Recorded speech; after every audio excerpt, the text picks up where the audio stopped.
오늘 함께 보신 말씀을 통해서 본질을 보는 지혜라고 하는 제목을 가지고 함께 말씀을 나누고자 합니다.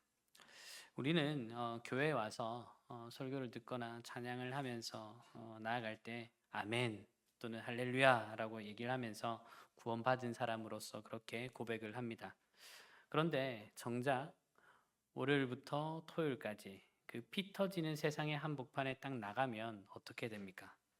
진짜 예수를 믿는 사람처럼 넉넉하게 이기면서 그렇게 살아가십니까? 솔직한 말로 세상 방식 그대로 타협하면서 이리 치이고 저리 치이고 이렇게 살 때가 너무나도 많지 않으십니까? 그렇게 막 치이면서 힘들어 하죠.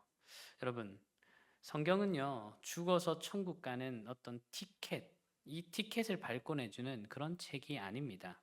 구원받은 하나님의 백성이 체험 삶의 현장 같은 지독한 일상에서 어떻게 살아내야 하는지를 아주 적나라하게 보여주는 책이 바로 이 성경이에요. 그 삶의 지침서가 오늘 함께 읽은 잠언 말씀입니다. 잠언입니다. 잠언. 그래서 잠언은요, 총 31장까지 돼 있죠. 그래서 하루에 한 장씩 또 보라고 그렇게 많이들 얘기를 합니다. 잠언은 총 31장으로 되어 있는데 10장부터 29장까지의 본론을 보면요. 10장부터 29장까지입니다. 그 본론을 보면 언어 생활이나 돈의 문제, 또 인간관계, 우리가 일상생활에서 적용할 수 있는 주옥과 같은 어떤 실전 내용, 개별 잠언들이 거기에는 기록되어 있습니다. 그래서 잠언을 자주 읽으면서 인생을 살아가는데 실제적인 도움을 많이 얻을 수 있습니다. 그래서 잠언을 많이 읽히기도 하죠. 근데 여러분, 그렇게 일상을 살아갈 때 직장이나 가정에서 내 힘으로, 내 의지로 살아내는 것, 그것이 잘 되십니까? 이게 잘 안 됩니다. 그래서 잠언은요, 본론으로 들어가기 전에 1장부터 9장까지 준비 단계, 그러니까 우리가 세상을 살아갈 어떤 신병훈련소, 그러니까 사용 설명서로서 이야기를 1장부터 9장까지 이야기해 주고 있어요. 오늘 우리가 읽은 1장 1절에서 6절 말씀은요, 바로 이 지혜의 훈련소에 입소한 저와 여러분들에게 주는 첫 번째 오리엔테이션과 같은 내용이에요. 그래서 잠언의 목적을 밝히고 있는 본문입니다. 그것이 무엇일까요? 잠언의 목적이 무엇일까? 잠언이 왜 그 솔로몬을 통해 우리에게 주어졌을까? 피 터지는 일상의 삶에서 승리하고 싶다면, 우리가 살아가는 그 일상 가운데서 승리하고 싶다면 하나님의 지혜라는 세계관, 안경을 장착하라라는 것을 이야기하려고 하는 것입니다. 우리가 하나님의 지혜라는 세계관 안경을 장착해야 되는 거죠. 여러분, 이 지혜는요, 그런데 내가 남에게 주기 전에 내가 먼저 받아 먹어야 한다라는 것을 먼저 얘기를 하고 있어요. 우리는 자꾸 지혜를 얻거나 뭔가를 알게 되면요, 좀 남들을 가르치려고 많이 합니다. 그리고 내가 알고 있는 것들을 따라서 정죄하려고 들죠. 그리고 그렇게 사람들을 가르치고 정죄하려고 드는데, 오늘 이 잠언에서는 뭐라고 얘기를 하고 있냐면 2절부터 4절까지 각 절의 내용들을 보면 첫 단어가 다 동사로 시작하는데 그 순서가 이렇게 기록되어 있습니다. 알게 하며, 깨닫게 하며, 훈계를 받게 하며라는 이 단어로 되어 있습니다. 그리고 과정을 다 거친 다음에 마지막에 주기 위한 이런 단어로 이어지고 있습니다. 그러니까 무슨 말이냐면 지혜는 무턱대고 남한테 가르쳐주고 던져주는 게 아니라는 거죠.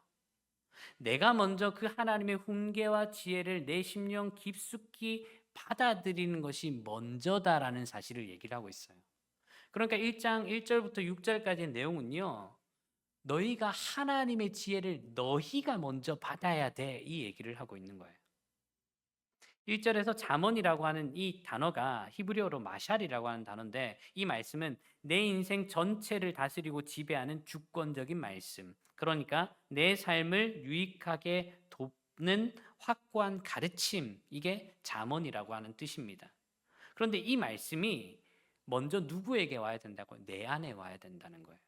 내 안에 훅 들어와서 나를 먼저 뒤집어 엎어야 된다라는 것이죠.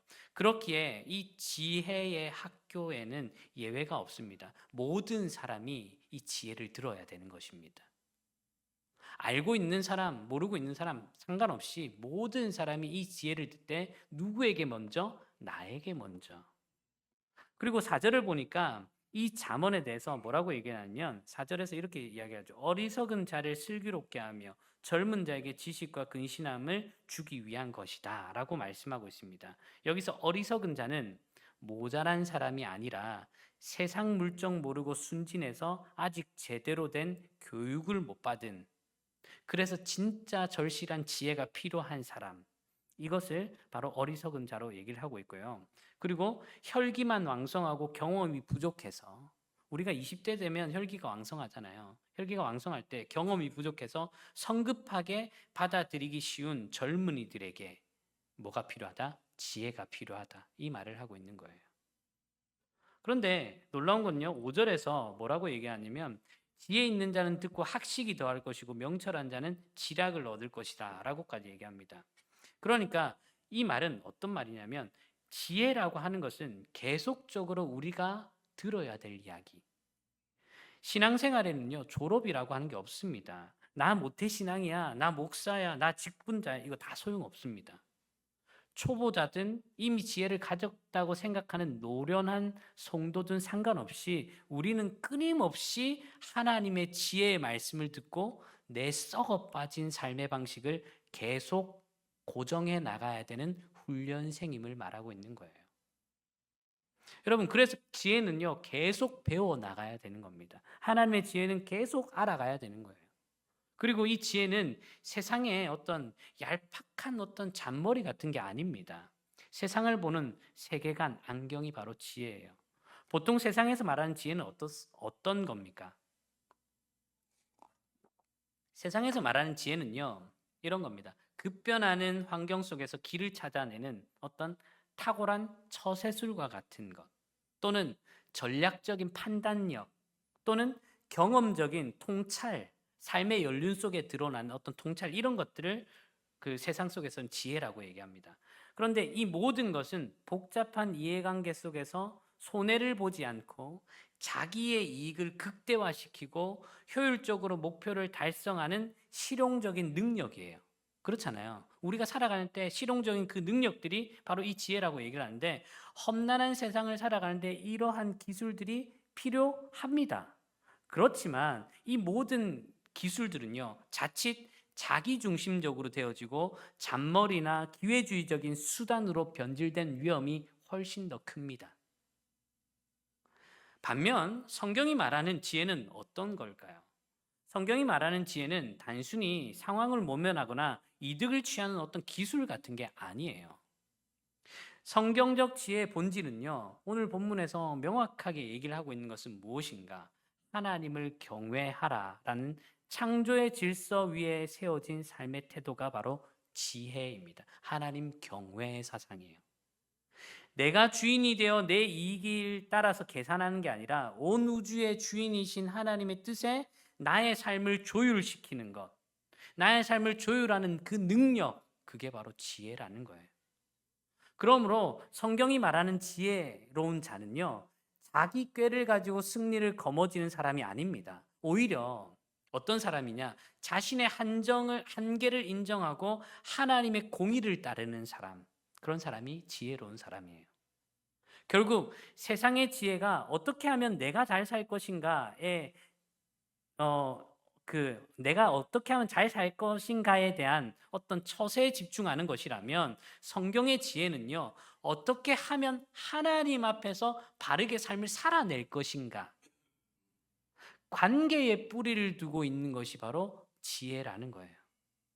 그래서 3절을 보면요, 이 지혜를 얻기 위해서는 어떻게 해야 된다고 말하고 있습니까? 지혜를 얻기 위해서는 지혜롭게, 공의롭게, 정의롭게, 정직하게 행할 일에 대하여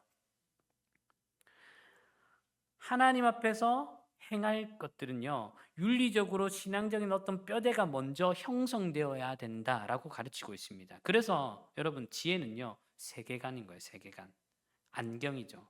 우리가 지금까지 살아오면서 썼던 내 시력, 나의 시력과 내 경험과 내가 세상에서 배운 그 세속적인 방식의 안경을 쓰고 세상을 보면 뭐가 진짜 내 인생에서 좋은 것인지, 뭐가 진짜 내 인생에서 나은 것인지 그런 거는 보게 될지 모르지만 하나님이 원하시는 게 무엇인지는 못 보게 되는 거예요.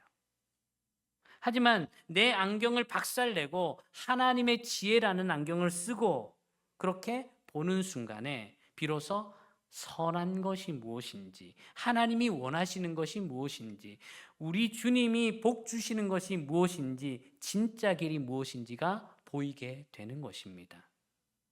사랑하는 여러분, 일상을 살아가고 있는 여러분들에게 묻습니다. 이 치열한 일상, 영적 전투에서 우리가 승리하려면 어떻게 해야 될까요? 1절에서 6절까지 말하는 것, 하나님을 경외하는 지혜의 안경을 써야 되는 거예요. 하나님의 지혜를 알아야 되는 겁니다. 잠언 1장부터 9장까지의 전체 메시지를 딱 한 줄로 요약하면 이런 내용입니다. 무슨 짓을 해서라도, 어떤 짓을 해서라도 반드시 지혜를 얻어라. 좀 이상하지 않습니까? 무슨 짓을 해서 어떤 짓을 해서든 지혜를 얻으래요. 그럼 이 지혜를 어떻게 얻을 수 있을까요? 7절 말씀에 보면 나와 있습니다. 7절 말씀 같이 한번 읽어볼까요? 잠언 1장 7절 말씀입니다. 같이 읽겠습니다. 시작. 여호와를 경외하는 것이 지식의 근본이거늘 미련한 자는 지혜와 훈계를 멸시하느니라. 아멘. 그러니까 여호와를 경외하는 것이 지식의 근본이다. 이 근본은요, 지혜를 얻는 출발점을 얘기해요. 그 지혜 그 자체를 찾아 돌아다니거나 내 인생의 헛된 행복과 안정감을 쫓아다니면 그 지혜를 얻을 수 없어요. 없어요. 그 근본이 뭐냐? 근본, 하나님을 경외하는 지식을 얻는 것. 여러분, 여러분의 삶의 선택의 기로에 놓일 때마다 여러분들 가장 먼저 무엇을 선택하십니까? 눈앞에 당장 떨어지는 이익보다, 사람들의 시선보다 가장 먼저 하나님을 두려워하고 그분을 온전히 높여드리는 여호와 경외하기를 먼저 선택하는 것이 지혜입니다. 여러분, 그리고 그렇게 선택하여 나가려면 이 지식의 근본인 예수 그리스도를 알아야 되는 거예요. 지혜의 근본인 예수 그리스도를 알아야 되는 거예요. 지식이 하나님을 아는 지식을 알아야 되는 거예요. 하나님을 아는 지식은 어디서부터 오게 될까요? 예배함 가운데 오는 거예요. 예배하기를 사모하고 말씀 갈망하기를 사모하고 손해보는 것 같고 미련해 보이는 것 같을지라도 여호와 경외하기를 선택할 때 그 길의 끝에서 우리는 진짜 지혜의 본체이신 예수 그리스도를 정면으로 만나게 됩니다. 사랑하는 여러분, 오늘 저와 여러분들의 세상의 낡은 안경을 집어 던지고 하나님께서 주시는 이 지혜의 안경, 여호와 경외하는 이 세계관을 굳게 장착해서 남은 한 주간 여러분들이 일상의 한복판에서 멋지게 승리하며 살아가는 저와 여러분들 되시기를 주님의 이름으로 간절히 소망합니다. 여호와를 경외하기를 힘써 행하십시오. 여호와를 경외함으로 그분을 알아가십시오. 그래서 그분을 아는 지식이 여러분들 삶 가운데 충만해질 때까지, 더 많이 일어날 때까지 그렇게 여호와 하나님만을 경외하고 살아가는 저와 여러분들 삶이 되어지시기를 주님의 이름으로 간절히 소망합니다.